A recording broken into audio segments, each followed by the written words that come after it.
conociendo, ¿qué cosa? Conociendo la verdad de Dios. Y Eva le dijo, Satanás le dijo a Eva, mira, yo te voy a dar la verdad. Pero Satanás le estaba contando una ¿qué? Le estaba contando una mentira. La verdad era, no comas del árbol. La mentira era, no hay ningún problema con que tú comas del árbol. Deberías sencillamente haber obedecido la palabra de Dios.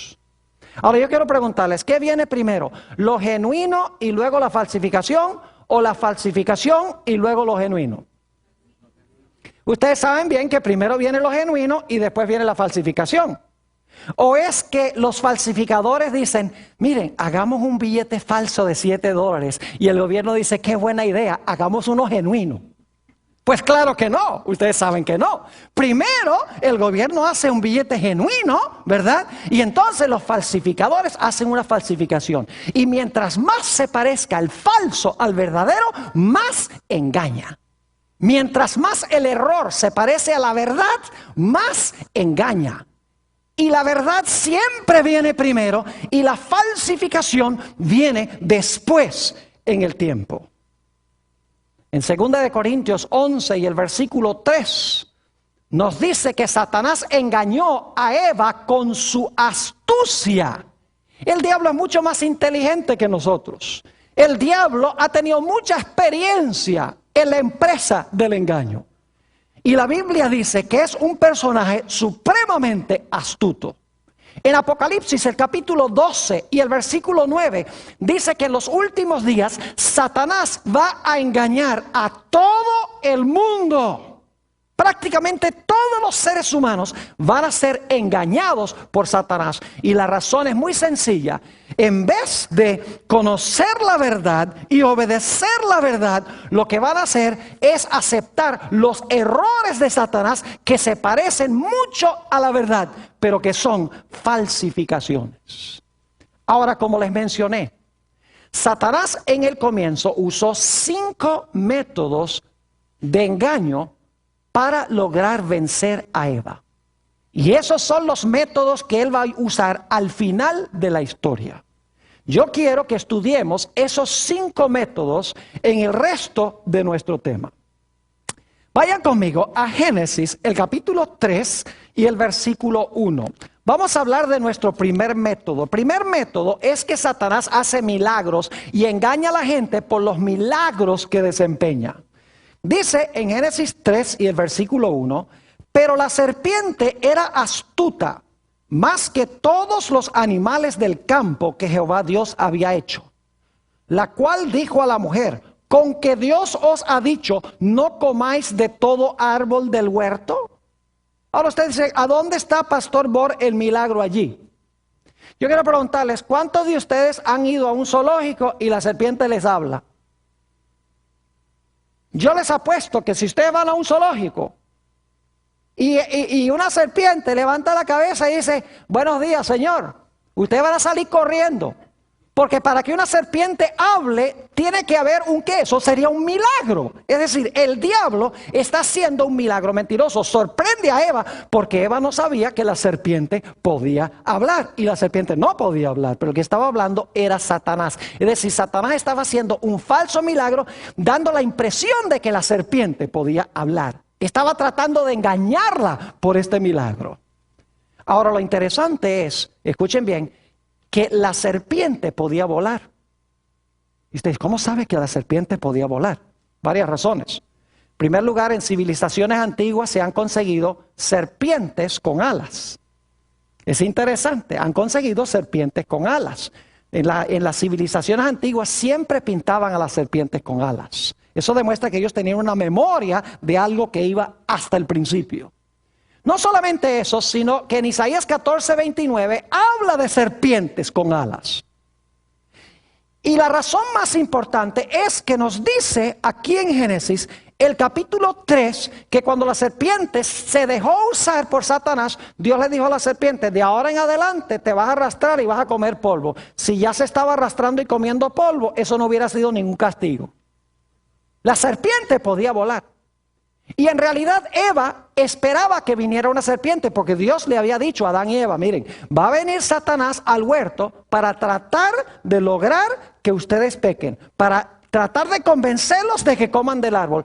Y Eva, muy autosuficiente, dice, eso no hay ningún problema. Cuando se aparezca esa serpiente, cuando se aparezca ese ángel, inmediatamente yo voy a saber que es el ángel caído, si él nos dice que comamos del árbol. Lo que pasa es que Eva no contaba con la astucia de Satanás. Satanás no se iba a aparecer como un ángel glorioso, porque Eva estaba esperando un ángel. Dios les había advertido. Así que Satanás dice, no, tengo que usar otro método más capcioso. Y así que Satanás se esconde detrás de una serpiente y usa la serpiente para cumplir sus propósitos. Y hace este milagro mentiroso. Hoy en día, los cristianos les encanta seguir a los milagros. Les encanta a donde hay señales y prodigios y sanamientos y lenguas y saltos y bailes y todas esas cosas en la iglesia. Les encanta donde hay cosas sobrenaturales que están pasando en la iglesia. Pero ¿saben ustedes que no todos los milagros son de Dios? Lo vemos a partir de Génesis 3 y el versículo 1, que hay milagros mentirosos. La serpiente no podía hablar. Satanás le dio la apariencia de la facultad de hablar. Ahora vayan conmigo al Evangelio según San Juan, el capítulo 6 y el versículo 2. San Juan, el capítulo 6 y el versículo 2. Aquí encontramos que Jesús está haciendo su obra entre las muchedumbres. Y quiero que noten por qué las muchedumbres seguían a Jesús. Dice en el versículo 2, y le seguía gran multitud. ¿Por qué le seguían? Porque veían las señales que hacía en los ¿qué? En los enfermos. La gente decía, a este hay que seguirlo, porque este es un curandero. Es decir, veían en Jesús un curandero, alguien que hacía milagros, y lo seguían. Pero ¿saben algo? Siguen leyendo el capítulo y van a darse cuenta que el Señor Jesucristo empezó a predicarles un sermón. Yo soy el pan de vida. Tienen que asimilar el pan de vida, o si no, no van a tener vida en ustedes mismos. Y cuando Jesús empezó a decirles que tenían que obedecer la palabra, la gente dijo, si no hay milagros, con la pura palabra no queremos. Y cuando llegamos al final del capítulo, si van conmigo al versículo 66, interesante que es Juan 6:66. O sea, Juan 666. Es una coincidencia, pero van a recordar el versículo ahora para siempre. Juan 6 y el versículo 66, cuando Jesús empezó a hablar la palabra, ya la gente no quería saber más de Jesús, porque no había milagros. Dice en el versículo 66, desde entonces muchos de sus discípulos volvieron atrás y ya no andaban con él. Si no había milagros, la gente no quería saber de Jesús. Cuando predicaba la palabra y le decía a la gente que debía obedecer la palabra, la gente no quería nada que ver con Jesús. Y lo mismo sucede hoy en gran medida en el mundo cristiano, este fenómeno. Noten lo que dice Segunda de Tesalonicenses, el capítulo 2 y el versículo 9. Aquí está hablando de la obra del anticristo al final de la historia, del que se va a hacer pasar por Cristo. Noten lo que va a hacer según Segunda de Tesalonicenses, el capítulo 2 y el versículo 9. Dice, inicuo, cuyo advenimiento es por obra de Satanás. Es decir, el anticristo va a venir por obra de Satanás. Y ahora escuchen, con gran poder y señales y prodigios mentirosos. ¿Qué va a hacer el anticristo? Dice aquí, va a obrar con poder, señales y prodigios mentirosos para engañar a la gente. Dice en el versículo 10, y con todo engaño de iniquidad para los que se pierden. Es decir, en los últimos días, el anticristo va a hacer grandes milagros, señales y prodigios con el fin de engañar a la gente. Ahora quiero que vayamos a el libro de Hechos de los Apóstoles, el capítulo 2 y el versículo 22. Hechos, el capítulo 2 y el versículo 22. Este versículo guarda una relación muy estrecha con lo que acabamos de leer de Segunda de Tesalonicenses 2. Hechos, el capítulo 2 y el versículo 22. ¿Ustedes recuerdan esas 3 palabras de Segunda de Tesalonicenses? Vamos a repasar esas 3 palabras claves allí en Segunda de Tesalonicenses, el capítulo 2. Quiero que noten, porque es muy importante, las mismas 3 palabras se usan en Hechos 2:22. Fíjense, las 3 palabras son poder, señales y prodigios. Poder, señales y prodigios, pero mentirosos. Ahora, note lo que dice Hechos 2:22. Dice, varones israelitas, aquí está hablando el apóstol Pedro, oíd estas palabras. Jesús Nazareno, varón aprobado de Dios entre vosotros, con las maravillas, prodigios y señales que Dios hizo entre vosotros por medio de él, como vosotros mismos sabéis. Fíjese que el anticristo va a hacer las obras por obra de ¿quién? De Satanás. Ahora, aunque la traducción no es la misma de estas 3 palabras griegas, en el idioma original en que fue escrito el Nuevo Testamento, en Hechos 2:22 y en 2 de Tesalonicenses 2:9, las palabras son idénticas.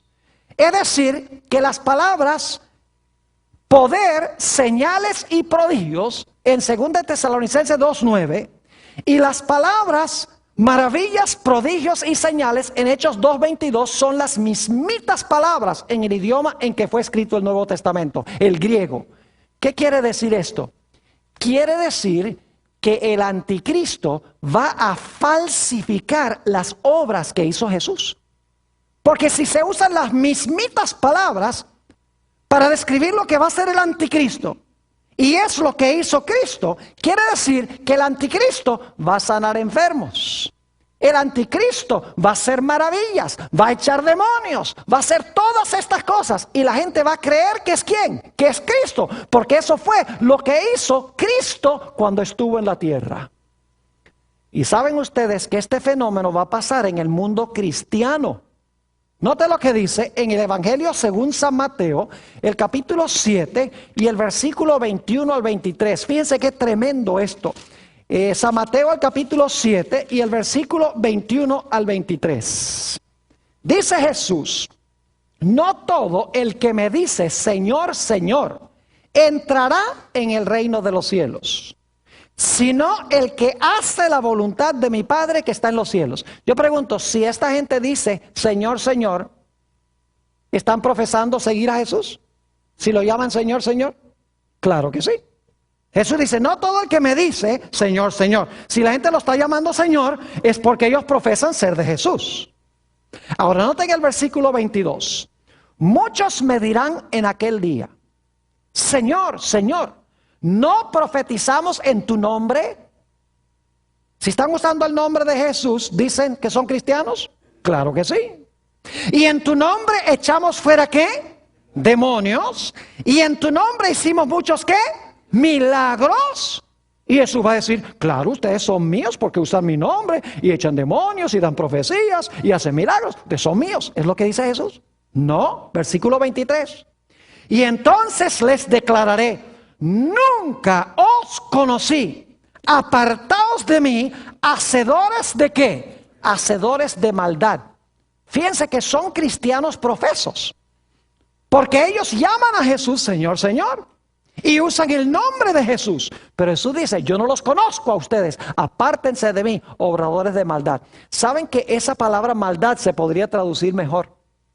Es la misma palabra que se traduce en 1 de Juan 3:4, infracción de la ley. Esas 3 palabras, infracción, 4 palabras, infracción de la ley, es la misma palabra maldad, aquí en Mateo el capítulo 7.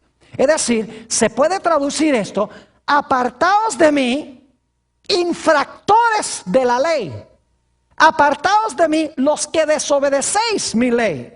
Apartaos de mí los transgresores de mi ley. Es decir, son cristianos que hacen milagros, profetizan, echan demonios, pero el problema es que no quieren guardar ¿qué cosa? No quieren guardar la santa ley de Dios. No quieren obedecer la palabra de Dios. Como Eva siguió el milagro, ellos van a seguir milagros en vez de obedecer lo que Dios dice en su santa palabra. Ese es el primer método. Milagros mentirosos. Segundo método que usa Satanás. Note lo que dice otra vez Génesis, el capítulo 3 y el versículo 1. Pero la serpiente era astuta más que todos los animales del campo